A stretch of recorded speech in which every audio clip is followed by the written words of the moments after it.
مولایا صلی وسلم دائما سرمدا علی حبیبک خیر الخلق کلہم۔ اللہ کی حمد و ثنا نبی محترم، نبی معظم، باعث تخلیق ارض و سما صلی اللہ تعالی علیہ وآلہ آلہ وصحبہ وبارک وسلم کی بارگاہ مقدسہ میں انتہائی محبت و عقیدت کے ساتھ درود و سلام پیش کرنے کے بعد تمام تعریف اللہ وحدہ لا شریک کے لیے ہے۔ درس نظام مصطفیٰ صلی اللہ علیہ وسلم کا جو ایک تسلسل ہے، جو ہر ماہ ہر مہینے ہمارے عقائد و اخلاق اور احکام اور اعمال سے متعلق معلومات پر مشتمل ہوتا ہے، وہیں پر محرم الحرام ہوں یا دیگر اسلامی مقدس ایام ہوں، درس نظام مصطفیٰ صلی اللہ علیہ وسلم ہی کے گوشے میں، باب میں، اور اسی کے عنوان سے پھر ایک خاص موضوع کا اضافہ کیا جاتا ہے۔ محرم الحرام شریف اسلامی تاریخ کے اندر ایک انتہائی اہمیت کا متحمل مہینہ ہے، اور بالخصوص ایک محرم الحرام سے لے کر عاشورے تک، یعنی 10 محرم الحرام تک یہ دن بڑی اہمیت کے مشتمل ہیں۔ سب سے بڑی نسبت اس کی جہاں پر حضرت سید الشہداء امام علی مقام رضی اللہ تعالی عنہ کی نسبت کے ساتھ وابستگی ہے، وہیں پر یہ 10 دن ہمارے لیے اللہ رب العالمین جل وعلا سے کیے ہوئے عہد کی تجدید، تیاری اور اسلام کے بنیادی مضامین اور اسلام کی بنیادی ہدایات کو ذہنوں میں تازہ کرنے کے لیے اور عمل کو اخلاص کی طرف اس راغب کرنے کے لیے ایک تربیت کا بھی اشرا ہوتا ہے، جو سالہ سال سے بھی الحمدللہ تعالی بزم علم و دانش کی جانب سے درس نظام مصطفیٰ کے اصل عنوان کے تحت محرم الحرام کے یہ دروس ہوتے ہیں۔ کیونکہ آج پہلا درس ہے، اس لیے میں کچھ باتیں ان درس کے حوالے سے عرض کرنا چاہتا ہوں۔ ہمارا یہ درس یوں تو 7 دنوں پر انشاءاللہ العزیز مشتمل ہوگا۔ وقت یہی ہے جس میں آپ مجھے سماعت کر رہے ہیں، تاکہ لوگوں کی مصروفیات دوسرے دن کی ٹھیک طریقے سے ادا ہو سکے، اور بہنیں جو اپنے بچوں کا اور دیگر گھر کا جو خیال اور لحاظ ہے وہ آسانی سے کر سکیں۔ ہر سال ان دنوں کے اندر ہم اپنے عقائد کی اور ان ہستیوں سے جن سے محبت اور جن سے رابطہ، جن سے تعلق ہمارے ایمان کا لازمہ ہے اور ضروری ہے، اللہ رب العالمین جل وعلا کی محبت کے تحت ان کے حوالے سے قرآن و سنت کے اندر جو ان کے مرتبے و مقام کے وہ حوالے سے جو احوال بیان کیے ہیں وہ ذکر کیے جاتے ہیں۔ آج کا ہمارا موضوع عقیدہ توحید سے متعلق ہے۔ اسی طرح عقیدہ توحید کے ساتھ بالترتیب ان دنوں کے اندر ہم اہم اور ضروری باتیں جو ایک عام مسلمان کو اور ایک پڑھے لکھے خاص مسلمان کو، جن کو جاننا، سمجھنا، انہیں دل سے یقین کرنا، قبول کرنا اور اسے اپنی عملی زندگی کے اندر لے کر آنا یہ ضروری ہے، انشاءاللہ ان چیزوں کو بیان کریں گے۔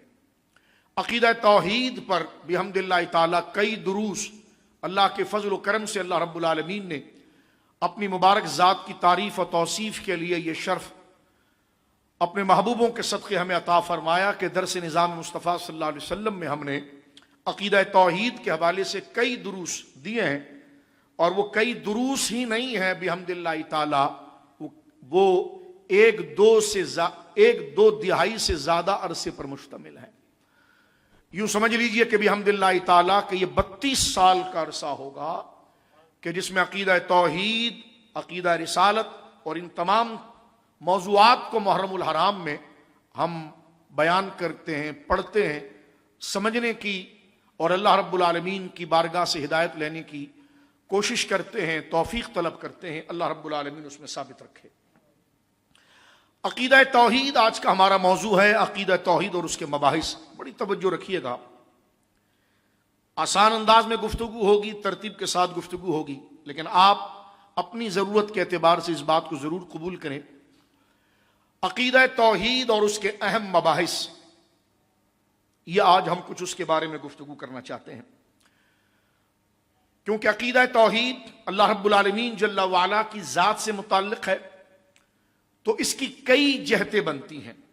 ایک تو خود اسلامی تعلیمات میں اس عقیدے کی جو تفصیلات ہیں اور اس عقیدے سے متعلق جو ضروری باتیں ہیں، اور ذات الہی کے حوالے سے، صفات باری تعالیٰ کے حوالے سے، صفات باری تعالیٰ کی کیا تعریف ہے، ذات کی کیا تعریف ہے، اور صفات باری تعالیٰ کا عین ذات ہونا یا غیر ذات ہونا، نہ عین ذات ہونا اور نہ غیر ذات ہونا، یہ علم کلام کے دو مکتب ماتریدی اور اشاعرہ کے درمیان فلاسفہ اور روافض کے رد میں ایک بڑی علمی ابحاث ہماری یعنی عقائد کی بنیادی کتابوں کے اندر موجود رہتی ہے، وہ بھی ہماری نظر کے سامنے ہے۔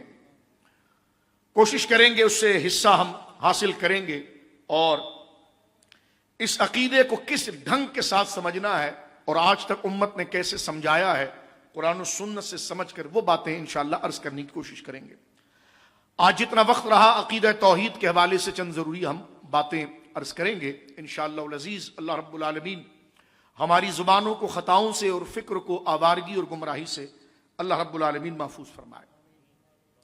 میں آہستہ آہستہ اس کو عامیانہ انداز میں پیش کروں گا، اس لیے کہ میرے سامنے مخاطب جن سے میں تقریر کر رہا ہوں اس میں بہت بڑا طبقہ عام لوگوں کا ہے۔ ان تک ہمیشہ یہ کوشش ہوتی ہے کہ علمی باتوں کو بھی سادے انداز کے اندر بیان کیا جائے۔ اگر کوئی زبان سے جملہ علمی نکل جائے یا کوئی اصطلاح اور ایسا کوئی گاڑا لفظ نکل جائے تو آگے ہماری کوشش ہوتی ہے کہ اس کو نرم سے نرم کیا جائے، اسے آسان سے آسان کیا جائے، کیونکہ یہاں پر اپنی علمی تفوق یا بلندی بتانا مقصود نہیں ہوتی ہے، سمجھنا سمجھانا ہوتا ہے۔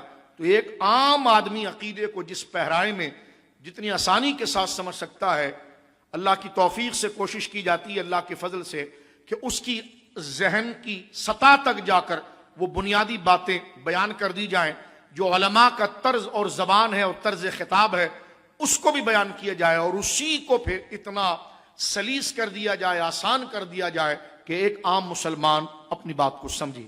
تو گویا کہ یہ دروس محض درس نہیں ہے، بلکہ یہ ایک عقیدے کا کورس ہے جس میں شرعی معلومات، اس لیے آپ اگر ہمارے پرانے دروس اٹھا کر دیکھیں تو اس میں کئی جہتوں کے ساتھ اسلام اور اہل سنت کے نظریات کے لیے کی توضیح اور وضاحت پیش کی گئی ہے، تاکہ کوئی برساتی مینڈک اٹھ کر یہ نہ کہہ دے کہ جناب اہل سنت میں یہ اور اسلام میں یہ ہے۔ ہاں یہ ضرور ہے کہ ہمارے مسلمان بھائی توجہ نہیں کرتے، اس لیے کسی بہکانے والے شخص سے کہ کوئی بات، کوئی کلپ، اس کے کوئی 40-50 سیکنڈ کا کوئی تھم نیل سن کر بڑے پریشان ہو جاتے ہیں، لیکن وہ علماء کی بات کو اگر واقعتاً سنیں اور سمجھیں تو یقیناً کوئی ایسی چیز نہیں ہے، نہ کوئی ایسا خلاف ہے جو اسلام اور اہل سنت کے خلاف کوئی اپنی دلیل کو قائم کر کے آپ کے عقیدوں کو متزلزل کر سکے۔ ہماری نظر میں ملک کی حالات بھی سب سے سامنے موجود ہیں، اور یہ ملک جن حالات سے گزر رہا ہے یہ قطعاً اس بات کا متحمل نہیں ہے کہ اس میں اس قسم کا طرز خطاب اختیار کیا جائے جو کسی گویا کہ انتشار یا کسی سختی کی طرف ہوا دے، لیکن حالات ایسے بنتے ہیں کہ جو لوگ ان دنوں کے اندر صحابہ کرام رضوان الاجمعین کی ذات یا اسلام کے بنیادی عقیدوں سے متعلق خسیس اور گرے ہوئے پہرائے کے اندر بات کرتے ہیں، تو پھر اس ضرورت کے لیے، انتشار کو روکنے کے لیے اور صحیح تصویر واضح کرنے کے لیے گفتگو کی جاتی ہے۔ قطعاً ہمارا کبھی موضوع نہ انتشار ہوتا ہے نہ فرقہ واریت ہوتا ہے، ہمارا مقصد سواد اعظم اور امت کا جو اجماعی رخ اور طرز ہے وہ بیان کرنا ہوتا ہے۔ آج ہم جس موضوع کو گفتگو کا حصہ بنا رہے ہیں وہ عقیدہ توحید ہے۔ یہ سمجھ لیجئے کہ آہستہ آہستہ ہم آگے بڑھنا چاہتے ہیں۔ دو لفظ ہمارے وہاں ذکر کیے جاتے ہیں، عقیدہ اور ایمان۔ عقیدہ اور ایمان یہ دونوں مترادف ہیں۔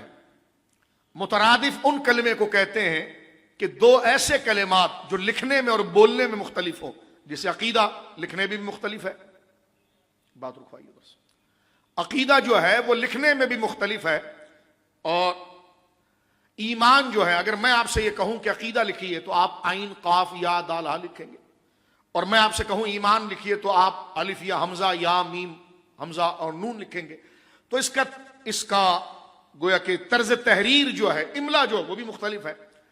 تو یہ دو لفظ ہیں مترادف ہیں جو بولے جاتے ہیں عقیدہ اور ایمان، لیکن ان کا معنی ایک ہی ہوتا ہے. تو چاہے آپ عقیدہ کہیں یا ایمان کہیں، بات ایک ہی ہے. ایمان سے متعلق، ایمان سے مراد وہ سچی باتیں اور ہم تک اللہ اس کے رسول کی جانب سے پہنچنے والی وہ باتیں جو قطعی ثبوت کے ساتھ اور قطعی دلالت کے ساتھ ہم تک پہنچی ہے، جیسے توحید اللہ کا ایک ہونا، نبی پاک صلی اللہ علیہ وسلم کا رسول ہونا، انبیاء کا رسول و نبی ہونا، اور قیامت کا قائم ہونا، حضور کا خاتم النبیین ہونا. ان سچی باتوں کو دل سے یقین کرنا اور ان باتوں کا مظاہرہ اپنے عمل میں لانا اور زبان سے اعلان کرنا، اس کو ایمان کہتے ہیں. اور اس کے خلاف کوئی رائے ذہن کے اندر آ جائے تو رد کر دینا. یعنی اللہ ایک ہے، اس کا کوئی شریک نہیں. اس بات کو دل سے یقین کرنا. یقین کا معنی یہ ہے کہ اس کے مقابلے میں کوئی بات آ جائے تو اس میں گھن کھا کر اس کو رد کر دینا اور اپنی زبان سے اس کو اعلان کر دینا. میں سمجھتا ہوں یہ بات آپ سمجھ چکے ہوں گے. تو یقین کا معنی یہ ہے. اب وہ یقین جو بندے کے دل کے اندر موجود ہے، جیسے ماں پر یقین، باپ پر یقین، آگ کے جلانے پر یقین، سردی پر یقین، اس کے خلاف اگر کوئی بات ہمارے ذہن میں آتی ہے تو ہم رد کر دیتے ہیں. تو اللہ کے ایک ہونے پر یقین کہ اس کا کوئی شریک نہیں. آگے عرض کیا جائے گا نبی مکرم صلی اللہ علیہ وسلم کے رسول اور جو شریعت جو عقیدے آپ نے دیے ہیں اس پر یقین اور زبان سے اس کا اعلان کر دینا. یہ چیزیں میں اس پر ایمان لاتا ہوں، یعنی کامل یقین کرتا ہوں، تصدیق کرتا ہوں، پھر پوری زندگی اپنی زندگی کے اندر، اپنے عمل کے اندر اس کا کوئی خلاف نہ کرے. یہ ہے ایمان.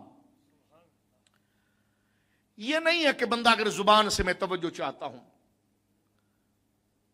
ہم نے غامدی صاحب کی تقریر میں بات سنی ہے اور ان کے فکر فراہی کو بھی دیکھا ہے. وہ ایک نیا طرز اور ایک نیا تھاٹ داخل ہونے آ رہا ہے. وہ کہتے ہیں کہ بندہ زبان سے یہ کہہ دے کہ میں اللہ کو مانتا ہوں، زبان سے کہہ دے کہ میں رسول کو مانتا ہوں. بڑی قیمتی بات ہے، ذرا توجہ سنیے گا. کہ اگر وہ یہ کہہ دے کہ زبان سے یہ کہے کہ لا الہ الا اللہ، اللہ کا کوئی شریک نہیں ہے، اور وہ زبان سے کہہ دے محمد رسول اللہ، محمد صلی اللہ علیہ وسلم اللہ کے رسول ہیں، قیامت کو مانتا ہوں، پھر ہم اس کے خلاف کوئی بات نہیں کر سکتے. لیکن میں کہنا چاہتا ہوں یہ بات ادھوری ہے اب تک. یہ بات بالکل درست ہے کہ جو شخص اپنی زبان سے اپنے آپ کو مسلمان کہہ دے، ہم اس کے خلاف کوئی رائے قائم نہیں کر سکتے. جو اپنے آپ زبان سے اعلان کر دے کہ میں اللہ کی توحید اور وحدانیت کو مانتا ہوں، اس کی رسالت کو مانتا ہوں، نبی کریم علیہ الصلوۃ والسلام کی رسالت کو مانتا ہوں، ختم نبوت کو مانتا ہوں، آخرت کو مانتا ہوں، فرشتوں کو مانتا ہوں، جب اپنی زبان سے کہہ رہا ہے، ہم نے اس کے دل کو نہیں دیکھا. یقیناً بات یہاں تک درست ہے کہ ہم اس کے خلاف کوئی رائے قائم نہیں کر سکتے، لیکن اس کے دل میں وہ بات ہے یا نہیں، ایک طریقے سے مجھے اور آپ کو پتا چلے گا کہ اس کی زندگی، اس کی عملی پریکٹیکل لائف میں کیا وہ زبان سے کہہ رہا تھا، اس کا مظاہرہ اور اس کا عمل موجود ہے کہ نہیں. اگر نہیں ہے تو پتا چلا یہ زبانی جمع خرچ کر رہا تھا، دل میں یہ بات نہیں. لوگ یہ کہتے ہیں کہ آپ نے دل چیر کر دیکھا ہے. بھائی زبان سے تو وہ کہہ رہا ہے کہ میں اللہ کو مان رہا ہوں، زبان سے وہ کہہ رہا ہے کہ میں رسول کو مان رہا ہوں، زبان سے وہ کہہ رہا ہے کہ میں نبی پاک کو آخری نبی مان رہا ہوں، زبان سے وہ کہہ رہا ہے میں قیامت کو مان رہا ہوں، زبان سے وہ کہہ رہا ہے کہ میں مسلمان ہوں. تو آپ نے کیا دل چیر کر دیکھا ہے؟ ہم نے کہا بالکل آپ نے ٹھیک کہا کہ ہم دل چیر کے ہم نہیں دیکھ سکتے، نہ ہمارا علم اتنا ہے. لیکن یہ بات ضرور ہے کہ دل میں اگر وہ باتیں تھی جو زبان پر تھی تو اس کی عملی زندگی میں اندھیرے اجالے میں، دوستوں کے ساتھ، عام لوگوں کے ساتھ، تنہائی لائف کے اندر، پرائیویسی میں اور لوگوں کے ساتھ وہی عقیدہ جو وہ زبان سے کہہ رہا تھا وہ نظر آئے گا. اگر اس کے خلاف نظر آئے تو یہ کہا جائے گا کہ اس نے دل سے اس بات کو قبول نہیں کیا اور یہ اس کا زبانی مظاہرہ ہے. اس تعبیر کو کہہ دیا جائے گا کہ ہاں دل میں اس کے ایمان نہیں ہے. تو یہ طریقہ آپ کے سامنے میں نے عرض کیا. تو یہ مکتبہ فکر یہ بات کرنے کی کوشش کرتا ہے کہ ایک بندہ جب اگر اپنے آپ زبان سے مسلمان کہہ رہا ہے تو آپ اس کو کافر کیسے کہہ سکتے ہیں؟ میں نے کہا کسی مسلمان کو کافر کہنے والا کب خود مسلمان رہے گا؟ معاذ اللہ یہ تو بہت بڑا گناہ ہے کہ کسی مسلمان کو خود کو مسلمان کہہ رہا ہو، بندہ اس کو والعیاذ باللہ غیر مسلم کہے. اس سے بڑا تو کوئی گناہ نہیں ہے. لیکن جو اپنے آپ کو زبان سے مسلمان کہہ رہا ہے اور مسلمانوں والے عقیدے کا اعلان کر رہا ہے، لیکن پیچھے اللہ کی توحید کے خلاف، نبی پاک کی رسالت کے خلاف، ختم نبوت کے خلاف، عقیدہ آخرت کے خلاف جو باتیں لکھ رہا ہے یا ریز کر رہا ہے یا پھیلا رہا ہے تو پھر کہہ دیا جائے گا کہ زبان سے کلمہ پڑھنا کافی نہیں. دراصل زبان سے کلمہ پڑھنا جب قبول ہوتا ہے جب بات دل میں بھی آئے. اور دل میں کیسے پتہ چلے گی؟ دل میں جب پتہ چلے گی جب اس کی عملی زندگی کے اندر اس کا مظاہرہ ہوگا. تو لہذا ایمان کی تعریف کے اندر مسلمانوں کو سنجیدہ ہو کر اس بات کو بھی سمجھنے کی ضرورت ہے. نت نئے فرقے آ چکے ہیں کہ جناب آپ کون ہوتے ہیں کسی کو غیر مسلم. میں نے کہا واقعی میں ہم کون ہوتے ہیں غیر مسلم کے. اور اگر معاذ اللہ کسی مسلمان کو کوئی غیر مسلم یا کافر کہے گا تو وہ خود کب مسلمان رہے گا. لیکن اگر جو زبان سے وہ عقیدہ بیان کر رہا اسی کے خلاف اگر وہ عمل کرے تو پتہ چلے یہ بات اس کی زبان میں اس کی زندگی میں نہیں.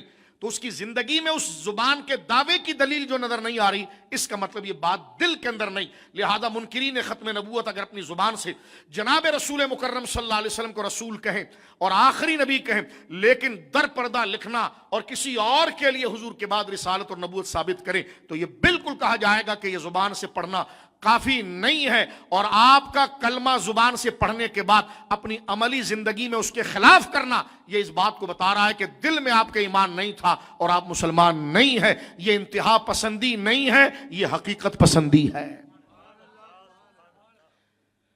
ایسی قیمتی باتیں میں آپ سے کرتا رہوں گا ذرا سنجیدگی سے اگر آپ سنیں گے. میں آگے بڑھنا چاہتا ہوں. خیر اس کی بحث تو ختم نبوت پر جب آگے کریں گے. ختم نبوت پر کئی تقریر علماء کی سنتے رہیے. کل کے درس میں انشاءاللہ آئیے گا تو چند باتیں آپ سے عرض کریں گے. آج کے درس کے اندر چند باتیں میں عرض کرنا چاہ رہا ہوں. جو میں کہنا چاہتا تھا وہ میں نے اپنی تمہید میں کہہ دیا.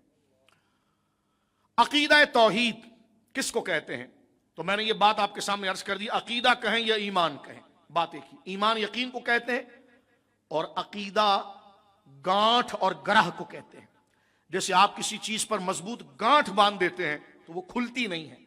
اور یقین بھی اس کو کہتے ہیں جس کو آپ قبول کر لے تو اس کے خلاف نہیں ہوتا. تو عقیدہ ہو یا ایمان ہو یہ مترادف ہیں یعنی ہے دونوں الگ الگ کلمے لیکن معنی ان کا ایک ہی بنتا ہے یقین وفاداری اور مکمل سرنڈر ہو جانا مکمل اطاعت و فرما برداری. آگے چلتے جہاں ہم نے عقیدہ اور ایمان کا معنی سمجھا امید ہے کہ نہ آپ کبھی بھولیں گے اور ہم بھی کوشش کریں گے کہ نہ بھولیں کیونکہ یہ پہلی چیز ہے یہ بیسک ہے آپ کی ایمان کی. آگے بڑھنا چاہتے ہیں عقیدہ توحید سے متعلق. جب ہم نے عقیدہ اور ایمان کو میرے بھائی اور بہنوں سمجھ لیا آگے بڑھنا چاہتے ہیں. عقیدہ توحید یہ اسلام کی بنیاد ہے. جیسے ایک درخت کی بنیاد اگر ختم ہو جائے تو وہ درخت چاہے پانی کے بیچ میں رہے کبھی پھل نہیں سکتا لیکن اگر بنیاد اور جڑ زندہ ہے تو اس پہ کبھی نہ کبھی سبزہ پھل اور ثمرات آ جائیں گے.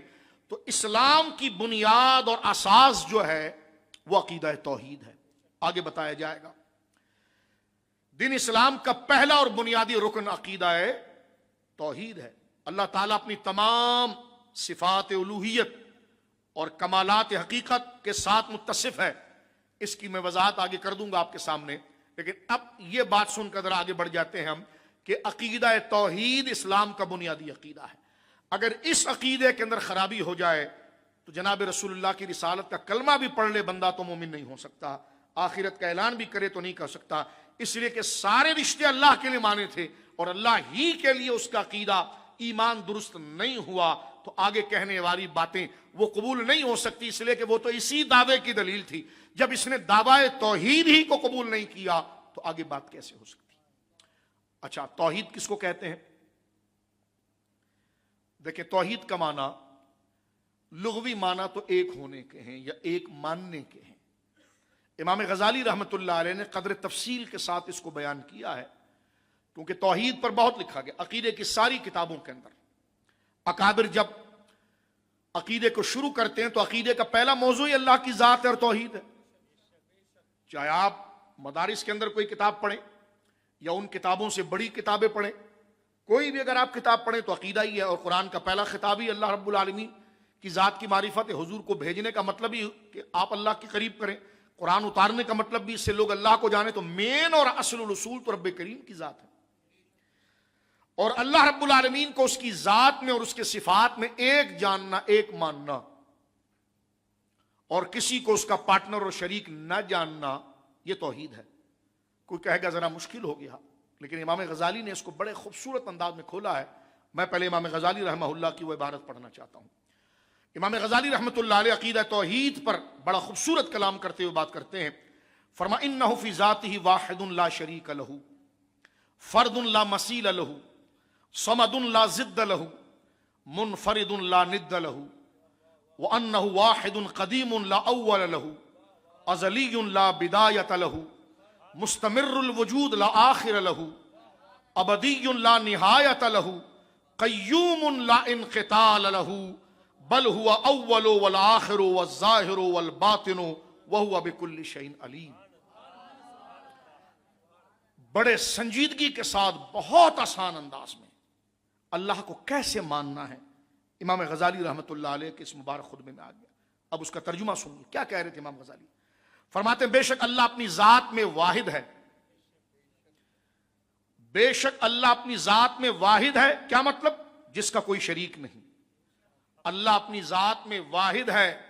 فرمائے انہ فی ذاتی واحد لا شریک لہ کہ وہ اپنی ذات میں واحد و یکتا ہے جس کا کوئی شریک نہیں, جس کی کوئی مثال کوئی نہیں, بے نیاز ہے جس کی کوئی ضد نہیں, منفرد ہے جس کے مانند کوئی نہیں, وہ ایسا واحد اور قدیم ہے جس کا اول کوئی نہیں, وہ ازل سے ہے جس کی کوئی ابتدا نہیں, اس کا وجود ہمیشہ باقی رہنے والا ہے جس کا کوئی آخر نہیں, وہ ابدی ہے جس کی کوئی انتہا نہیں, وہ ہمیشہ قائم اور باقی رہنے والا ہے جس میں کوئی انقطاع نہیں, وہ جلالت کی صفت سے متصف ہے. فرمایا کہ وہی آخر ہے, وہی اول ہے, وہی آخر ہے, وہی ظاہر ہے, وہی باطن ہے, اور وہی ہر چیز کو جاننے والا ہے. اس میں ایک مسلمان کو اللہ رب العالمین کی ذات کے حوالے سے ڈیٹیل کے ساتھ کیسے جاننا ہے بتا دیا ہے. قرآن میں پوری سورت اخلاص جس کو سورت توحید بھی کہتے ہیں, قل هو اللہ احد اللہ الصمد الی آخری, یہ قرآن میں سورت ہے. اس کو تھوڑا سا ہم ڈسکس کریں گے, لیکن میں آہستہ آہستہ جیسے کلاس روم میں بات کی جاتی ہے, ہم نے پہلے تھوڑی سی مبادیات توحید کی بیان کی, عقید و معنی کو بیان کیا, توحید کا لغوی معنی بیان کیا, اور توحید کی تفصیل کیا تھی وہ امام غزالی رضی اللہ عنہ نے یہاں بیان کی. امام غزالی نے جو بات کی ذرا اس پر توجہ کرنے کی ضرورت ہے. فرما بے شک اللہ اپنی ذات میں واحد ہے. واحد ہونے کا کیا مطلب ہے؟ فرما جس کا کوئی شریک نہیں, یہ مطلب ہے. سمجھنے کی کوشش کریں, بے شک بعد میں کہیں جب میں پوری بات کر دوں, کیونکہ میرا جملہ نہیں مکمل ہوتا, اور بے شک کہتے ہیں تو بات ذرا غور سے سنیں کیا کہا جا رہا ہے. عقیدہ توحید ہے. آپ ارشاد فرما رہے امام غزالی انہ فی ذاتی واحد لا شریک لہ, اللہ رب العالمین جل وعلا اپنی ذات میں واحد ہے جس کا کوئی شریک نہیں. یہ پورا جملہ ہوا, یہ پوری بات. وہ واحد ہے جس کا کوئی شریک نہیں. وہ واحد ہے اتنی بات نہیں, پورا جس کا کوئی شریک نہیں. جس کا کوئی شریک نہیں وہی واحد کے معنی کو کھول رہا ہے. فرمایا وہ یکتا ہے. کیا مطلب؟ جس کا کوئی مثل نہیں. جس کا کوئی مثل ہو تو یکتا. یہ جس کا کوئی مثل نہیں اسی نے یکتا کے معنی کو سمجھا دیا. لیس کمثلہ شیء, کوئی چیز اس جیسی نہیں. کیوں؟ کیونکہ وہ یکتا ہے. جس جیسی کوئی چیز ہو جائے تو پھر یکتا کیسے رہے گا؟ واحد ہوتا ہی وہی جس کا کوئی شریک نہیں ہو. شریک ہو تو واحد کیسے؟ اس لیے پورا ایک جملہ یہ بنتا ہے فَرَأَنَّهُ فِي ذَاتِهِ وَاحِدٌ لَا شَرِيكَ لَهُ. وہ اپنی ذات میں واحد ہے. کیوں؟ اس لیے کہ اس کا کوئی شریک نہیں, اس لیے واحد ہے. اللہ کے سوا کوئی واحد نہیں ہے, اس لیے کہ شراکت ہر جگہ پر موجود ہے. حدوث ہے ہر چیز میں. اپنی تخلیق میں وہ حادث ہے جو عام مخلوق ہے, اور اللہ رب العالمین جل واحد اس لیے ہے کہ اس کا کوئی شریک نہیں. وہ یکتا اس لیے ہے کہ اس کا کوئی مثیل نہیں ہے. وہ بے نیاز ہے, صمد ہے, اس لیے کہ اس کی ضد نہیں ہے. کیونکہ اس کے برابر کا کوئی ہوتا تو وہ اس کا محتاج ہوتا, وہ اس کا محتاج ہوتا. فرما بے نیاز ہے. کیا مطلب؟ اس کی کوئی ضد ہے ہی نہیں. ضد سے مراد غصہ نہیں ہے, ضد سے مراد خلاف ہونا. جیسے رات کی ضد دن ہے, صحت کی ضد بیماری ہے. ٹھیک ہے, ایک ضد, ایک امیر ہے تو دوسرا امیر ہے, ایک مالدار ہے تو دوسرا مالدار ہے, دونوں ایک دوسرے کی ضد ہے مالداری میں. تو فرمایا وہ صمد و بے نیاز ہے, یعنی اس کی کوئی ضد نہیں. فرمایا وہ منفرد ہے. اب واحد سے جا کر آگے بات کی. فرمایا منفرد ہے. منفرد کا کیا مطلب؟ فرمایا جس کے مانند کوئی نہیں. فرمایا وہ قدیم ہے. کیا مطلب؟ جس کا اول کوئی نہیں, کیونکہ اس سے پہلے کوئی نہیں. اس سے پہلے کوئی ہوگا تو یہ قدیم کیسے ہوگا؟ فرمایا وہ ازل سے ہے, یعنی ہمیشہ سے ہے. کیسے؟ جس کی کوئی ابتدا نہیں, کیونکہ اگر ابتدا ہوگی تو پھر پہلے نہیں ہوگا. فرمایا وہ ایسے پہلے ہے جب ابتدا بھی نہیں. وہ بغیر ابتدا کے پہلے ہے اور بغیر انتہا کے آخر ہے. کیونکہ جس کی ابتدا ہوتی ہے وہ پہلے نہیں ہوتا, اور جس کی انتہا ہوتی ہے وہ بعد میں نہیں ہوتا، اور وہ ایسا ہے جو ابتدا سے بھی پاک ہے اور انتہا سے بھی پاک ہے۔ یہ عقیدہ حضرت امام غزالی رحمہ اللہ اس کو کھول رہے ہیں۔ فرمایا اس کا وجود باقی رہنے والا ہے جس کا کوئی آخر نہیں، وہ ابدی ہے جس کی کوئی انتہا نہیں، ہمیشہ قائم ہے اور باقی رہنے والا ہے جس میں کوئی انقطاع نہیں ہے، اور وہ جلالت اور بزرگی سے متصف ہے۔ آگے عرض کروں گا، فرمایا وہی اول ہے، کیوں؟ فرمایا بل هو الاول، وہ ایسا اول ہے جس کی ابتدا نہیں ہے، وہ آخر، وہ ایسا آخر ہے کہ جس کی انتہا نہیں ہے، کیونکہ جس کی ابتدا اور انتہا ہو وہ حادث ہوتا ہے، وہ بنتا ہے۔ فرمایا کہ والظاہر والباطن وہو بکل شیء علیم۔ یہاں تک میں علمی بات کو روک دیتا ہوں، کہیں آپ کے ذہن پر بوجھ نہ آ جائے۔ اب موضوع کو تھوڑا آگے لے جاتے ہیں دوسرے طرز سے، کیونکہ کلاس روم ہوتا، اگر موقوف علیہ کے طلباء ہوتے تو پھر ڈائریکٹ ہم چل پڑتے، لیکن یہاں پر عام ذہن کے سادہ مسلمان موجود ہیں، بحمد اللہ تعالی اللہ کی توفیق سے دور دراز کا سفر کر کے عقیدہ توحید کو سننے آئے ہیں۔ میرے بھائی اور بہن، بحمد اللہ تعالی یہ اہل سنت کا عقیدہ ذکر کیا جا رہا ہے، اور آپ کو بتایا جا رہا ہے یہ اہل سنت کا عقیدہ عقیدہ توحید کے بارے میں ہے۔ بحمد اللہ تعالی عقیدہ اور ایمان کیا ہوتا ہے ہم نے سمجھ لیا، توحید کس کو کہتے ہیں یہ ہم نے سمجھ لیا، اس کی ڈیٹیل کیا ہے ہم نے سمجھ لیا۔ اب آ جائیے توحید کا تقاضا یہ ہے، کیونکہ اللہ رب العالمین جل وعلا وہ واجب الوجود ہے، آگے مزید بحث آئے گی اس کی، میں آہستہ آہستہ آپ کے ذہن کے حوالے سے موضوع کو عامیانہ بنا رہا ہوں۔ توحید کے تقاضوں میں سے یہ ہے، جب ہم نے اللہ کو ایک یکتا قادر ازلی ابدی قدیم قیوم مان لیا ہے، تو تقاضا یہ ہے کہ دل اور روح اور جان سب اسی طرح متوجہ رہے، اسی کے احسان کے تحت، جب ہمارا خالق ہے، مالک ہے، عدم سے ہمیں وجود میں لانے والا ہے، وجود سے عدم میں لے جانے والا ہے، پھر وجود بخشنے والا ہے، ہمارے سر سے لے کر پاؤں تک گرد و نواح میں ہر چیز اسی کی محتاج اور اسی کی احسان کے تحت ہے۔ تو لہذا تقاضا یہ ہے کہ اسی کے لیے وفاداری کا مظاہرہ کیا جائے، اسی ہی کی تعظیم کی جائے اور اسی کا احترام کیا جائے، اور اس کا احترام ایسا کیا جائے جیسا احترام کسی اور کا نہ ہو، اس کی تعظیم ایسی ہو کہ جیسی تعظیم کسی کی نہ ہو، اس کا ذکر ایسا ہو جس کا جیسے ذکر کسی کا نہ ہو، کیونکہ وہ یکتا ہے اور وہی اصل ہے۔ تو پھر وہ تقاضا بھی ہم سے یہی کر رہا ہے کہ جب ہم اس کی تعظیم اور اس کا ذکر اور اس کے ساتھ معاملہ کریں تو اس میں بھی اس کی یکتائی رہے، اور یہ تمام کیفیات جس خوبی کے اندر جمتی ہے اس کو محبت کہتے ہیں۔ محبت، توجہ، محبت انسان کے دل میں اپنے محسن، اپنے مالک کے حضور اپنی وفاداری کو پیش کرنے کا ایک پاکیزہ جذبہ ہے۔ وہ اپنے محسن سے، اپنے مالک سے، اپنے آقا سے کس قدر خوش ہے، تو وہ عوض کے اندر جو اپنی خوشی، اپنی وفاداری اور اپنی انتہائی اطاعت اور فرمانبرداری کو وہ ظاہر کرنا چاہتا ہے، تو جس جذبے سے وہ ظاہر کرتا ہے وہ جذبہ محبت ہے۔ کیونکہ محبت کا معنی ہوتا ہے دل کا نرم ہونا۔ دل کے نرم ہونے کا معنی یہ ہے کہ جب محسن یاد آ جائے تو دل سارے غم کو بھول کر اسی کی یاد میں تسکین پائے۔ محبت کا معنی یہ ہے کہ جب اس کا ذکر ہو تو پھر ذکر کے اندر وہ بور نہ ہو، چوری نہ کھائے، بیزاری نہ دکھائے۔ جس طرح کہ ایک طلب ہوتی ہے کہ بندے کو اگر بھوک کے بعد کھانا مل جائے تو ساری چیزوں کو فراموش کر کے وہ اپنی غذا کو پورا کرتا ہے، اس لیے کہ وہ اس کی طلب ہے۔ بس اسی قریب آ کر دیکھیے کہ یہ تو ایک مادی طلب تھی، اور مومن کی ایمانی طلب اور رب کا وصل ہے، رب کا تعارف ہے، اس سے جڑنا ہے۔ تو یہ جذبہ جب دل کے اندر آتا ہے تو اسے یاد کرنے کے لیے پاکیزہ کلمات، اسے ذکر کرنے کے لیے پاکیزہ پہرائے، یہاں تک کہ وہ جس چیز کا مطالبہ کرے بندے سے تو بندہ ہر چیز ہتھیلی پر رکھ کر اس کے نام پر قربان کر دے۔ تو یہ احساس، یہ بندے کی طرف سے اظہار وفاداری بتا رہی ہے کہ واقعی میں اس نے اس کو آقا یقین کر لیا ہے، محسن مان لیا ہے، مالک مان لیا ہے، الہ برحق مان لیا ہے، اس لیے خود کو کچھ نہیں سمجھتا، جو خود کے پاس ہے سب اس کو نشاور کر رہا ہے، اور جو بھی ہے سب اسی کا عطا ہے، اور اس بات کا اقرار کر رہا ہے کہ یہ میرا نہیں